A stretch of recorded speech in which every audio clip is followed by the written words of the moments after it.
In the world of anime, we've had multiple godlike characters with insanely overpowered abilities. Whether it's Zeno from Dragon Ball Super, who has the power to create and destroy universes, or the Soul King from Bleach, who's responsible for balancing life and death itself. They've all transcended the bounds of just being strong or having cool looking abilities. It's something way more divine. Now in the world of Boruto, we've never had that before. Yes, we have the self-identifying so-called gods in that of the Otsutsuki, who have shown the capacity to freeze time, create dimensions, and even turn fantasy into a reality. However, they've never been truly out of reach for the existing characters, which makes them more grounded and less godlike. Well, until recently. Enter Shibai Otsutsuki, the being said to have attained such power that the realm itself could not contain him. He needed to ascend. I'm going to explain in great detail how the introduction of this character changed the landscape of the Naruto universe for good or for worse. First, we need to go back to chapter 75 titled The Domain of Gods. This is when Amado introduced the character known as Shibai Otsutsuki. He went on to explain that he was a being that existed on this plane but later ascended into godhood after repeatedly undergoing karmic resurrection and devouring many fruits over several millennia. Now just to clarify, karmic resurrection itself pretty much allows the Otsutsuki to attain a form of immortality by constantly resurrecting within a new body. To be more specific, the karma seal which facilitates karmic resurrection is stated to be a highly compressed Otsutsuki backup file. The compressed file slowly extracts over time, and once all of that data is fully extracted, the Otsutsuki who implanted the karma seal will fully resurrect within that body. So the concept itself is actually pretty simple. We've actually seen a version of the technique before in the form of Orochimaru's cursed seal. This allowed him to implant his powerful senjutsu chakra into someone imbued with his mark, which allowed them to enter a cursed mark state or undergo sage transformation. Not only that, it was later revealed that a copy of his consciousness is also stored within the seal itself, which is how Sasuke was able to resurrect him during the war. So we can see where they got the influence from in creating the karma seal technique. Understanding this is very important as it explains why Shibai was able to attain this level of power all by himself. You see, we have to go back to chapter 55 where Ishiki's soul presented himself to Code after his battle with Barren Mode Naruto. He said to him that his soul will dissipate shortly, but he cannot allow the Otsutsuki's will to be snuffed out as well,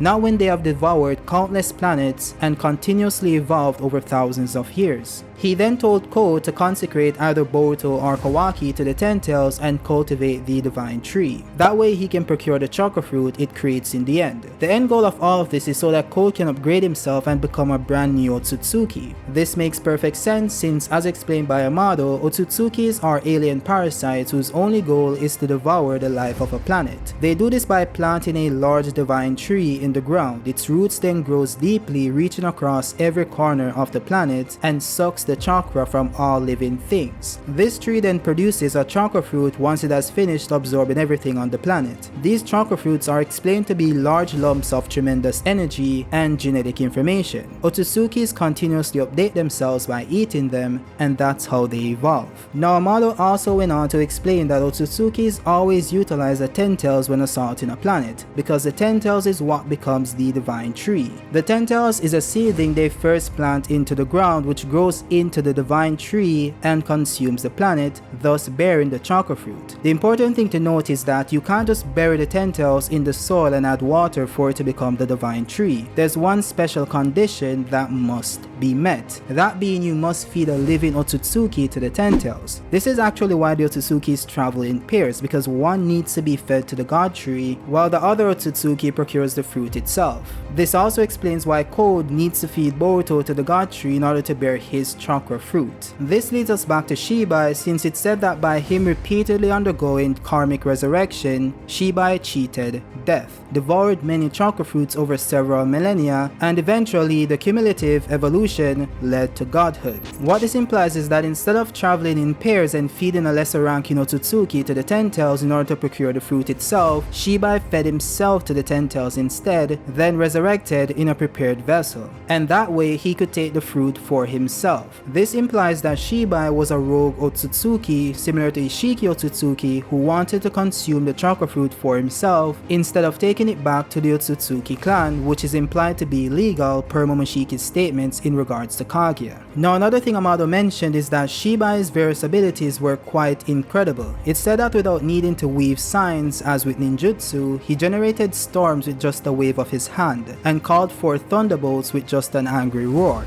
These godlike abilities were given the name Shinjutsu, being neither ninjutsu or sage arts. They were phenomena equivalent to divine miracles. So in essence, these are abilities that still require chakra, but you don't need to focus your chakra using hand signs in order to use them. The examples he provided were Ada's Senringan, Damon's reflection ability, Code's claw marks, Ishiki's shrinking abilities, and the Karma seal itself. Now there's something interesting that we need to address in regards to these abilities, but there's something more important that I want to address first. You see, earlier on in chapter 75, Amado revealed that Shibai is no longer with us, or with them per se. Only his corpse remains on the planet. So Shikamaru asked how Shibai died even though he was able to use the ability of karma to resurrect within a new vessel. That's when Amado replied saying that it's possible that he was killed, but what if after many cycles of evolution he ascended to a higher dimension where a physical body isn't required? If no physical body is needed, neither are resurrections nor vessels. It's a hypothesis that Shibai deliberately discarded his own body. So what Amado is implying here is that Shibai ascended to a higher plane of existence after attaining too much power, which means that Shibai is currently a fourth dimensional being at least. I say at least the fourth dimension since there's no way to truly know which dimension he ascended to, but since the main plane of existence is the third dimension, it would be logical to assume that the dimension he ascended to is anything above the third dimension. Now what's fascinating is that just by Shibai being a fourth dimensional being alone, he already scales above every character in the entire franchise and most characters in fiction itself. You see, the basic overall concept for the idea of the fourth dimensional theory is based on the concept of extra spatial dimensions. It is understood that humans can move and see in three dimensions, that is length, height, and depth, which for this example will be X, Y, and Z. In Shibai's case, he would be capable of moving in X, Y, and Z, and in an additional unknown variable simply known as N, for example, which in turn makes it fourth dimensional. Now just to clarify, it's extremely important to note that three-dimensional beings do not exist separate from the fourth dimension, but rather congruently with it. In other words, while they can interact with the fourth dimension, all they can physically perceive is the third dimension, while a fourth dimensional being such as Shibai is actually fully capable of seeing and freely utilizing N of the fourth dimension to his advantage. So in this case, when it comes to movement, it would give Shibai the appearance of teleporting, which is the ability to move from one location in space and time to another instantaneously. So in essence, putting Shibai up against a third dimensional being, which again is literally every other character in the Naruto universe and most of fiction, doesn't even make sense. By the way, before you guys say that Amado doesn't know what he's talking about, Momoshiki himself confirmed that what Amado said about Shibai is in fact true. He himself stated that he was an Otsutsuki who Amado correctly guessed is no longer in this dimension. So he didn't say Shibai died, which Shikamaru hypothesized. He said Amado's hypothesis was correct, which was that Shibai ascended to a higher dimension. With that being said, there's more to his character in regards to his abilities he possessed. You see, in chapter 79, Ada's true ability was finally revealed, and the name of that ability was Omnipotence. Momoshiki later went on to explain that Omnipotence is an ultimate power only an all-knowing almighty god can wield. It's a programming language that the gods were said to have used to create worlds. The will to make anything real, that's what Omnipotence is. So in essence, Omnipotence is a reality warping technique that allows the user to bend reality to his will. But there's some key details we need to address. Ada was first introduced as a character who possessed the charm ability, which basically made everyone infatuated with her. Well, everyone aside from Otsutsukis and blood relatives. She also possessed the Senringan, which allowed her to view past and current events up until the point she was born. Ada was stated to have received these abilities after she was implanted with the cells of Shibai Otsutsuki himself. Amado, who ran these experiments, confirmed that he didn't manufacture these abilities using Shibai's cells. The abilities came from Shibai Otsutsuki himself. This was somewhat later questioned by Momoshiki himself when he said that he has knowledge of every Shinjutsu in existence and Ada's charm ability isn't one of them. Now what Momoshiki said was later backed up in chapter 79 when it was revealed that Ada's charm ability isn't a Shinjutsu ability stemming from the Otsutsuki. It's in fact a new ability manifested by Ada using the power of Omnipotence. Omnipotence. It's explained that Ada's charm ability is simply the result of Ada's subconscious desires made material by Omnipotence, because again, Omnipotence is the will to make anything real, and Ada's desire was to be loved. So in using Omnipotence, she was able to manifest that desire into a reality, thus making everyone infatuated with her. So in essence, the charm ability isn't an ability by itself, it's a manifestation of Ada's deepest desire.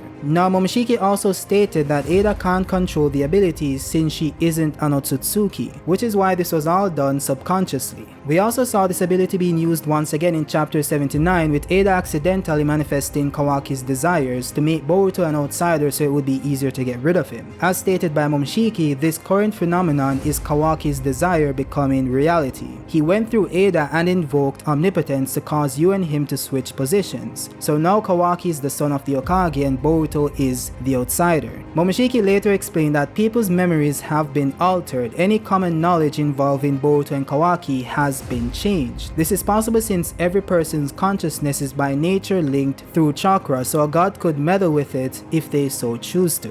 Now the ability does have some limitations, which brings into question whether it's true omnipotence, since Momoshiki also stated that omnipotence does not affect the Otsutsuki fight such as Boruto or Kawaki, nor does it affect the caster. It's also confirmed that the ability doesn't affect Sarada and Sumire for some unspecified reason. So in essence, omnipotence is the most broken ability ever introduced in the entire franchise. The ability to do anything, be anything, and create anything all according to your will. So the ability is absolutely insane, and Shibai doesn't have the limitations Ada possessed since he does have the genetics and the power needed to wield the ability. Not only that, it's also stated that Daemon's reflection ability came from Shibai as well. And in essence, this ability allows Daemon to reflect all attacks if he's touching someone with his palm. And it also allows him to reflect intent, which doesn't require him to touch anyone. So it's basically a 2-in-1 ability. He can reflect intent, whether it's murderous or damaging in any way. This was shown when Kawaki tried thinking about slapping him to test his abilities. That slap was reflected onto Kawaki without Daemon needing to touch anyone. This is similar to how he was able to reflect the guard's intent to cut off his head without needing to touch anyone there as well. Then you have the other reflection ability that allows him to reflect launched attacks as long as he's touching someone with his palm. This was seen when Kawaki tried to attack Daemon with a strike in chapter 74, and it was seen back in chapter 67 as well when Code brought Daemon to the battlefield in the middle of Kawaki's attack, which was also reflected. There's also this time when Code tried to place his claw marks on Daemon that were also reflected, even though Code had no intent to harm him. Now there are other times when physical attacks were launched at Daemon but were not reflected. For example, when Daemon fought Boruto for the first time, but Boruto's kick nor his intent to kick Daemon was reflected even though he was touching Boruto with his palm. By the way, the reflection ability does still work on the person he's touching if they choose to attack him. This was shown when Code's intent to scratch Daemon with his claw was reflected, as pointed out by Code himself. So what this implies is that Daemon is capable of disabling his reflection ability if he so chooses to do so, thus being able to fight normally. Now the reason why I mentioned all of this is because these are all abilities of Shibai Otsutsuki, so we can gauge how these abilities function through Daemon and Ada in order to see how they would operate in Shibai himself. So he would have the ability to hear and see past and present events, he would be able to reflect intent and all forms of attack, and he would also be able to fully use and operate Omnipotence, the programming language the gods were said to have used to create worlds, the will to make anything real. That's how busted this one guy is. So let's say Shibai needs to touch someone to reflect abilities similar to Daemon, which I doubt is the case, but let's say he does. Using the power of Omnipotence, the will to make anything real, he would be able to just create a person he can touch out of nothingness, theoretically at least. I would personally even go as far as to say that he could just make it so that he doesn't need to touch someone in order to reflect attacks. This makes sense since Ada was literally able to manifest an ability that makes people fall in love with her with a single glance. So why can't Shibai, or why wouldn't Shibai be able to manipulate his own ability to his desires using the power of Omnipotence? It only makes sense that he would be able to do so.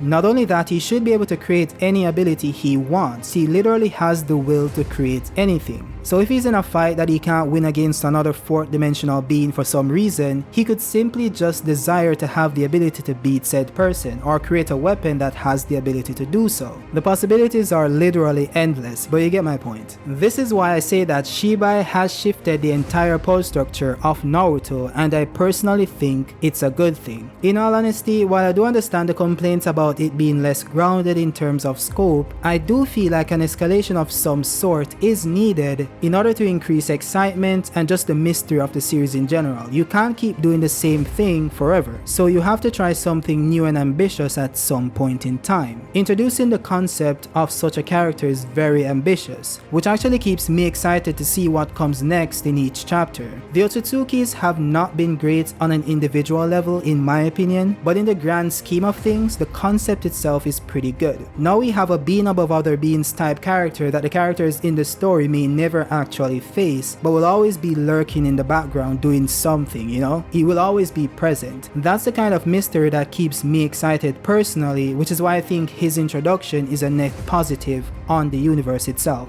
And hey, now I have a character I can spam in cross-verse versus battles in even Dragon Ball Z and say, yo, this guy solos the verse, you know? Reflection, omnipotence, what are you gonna do?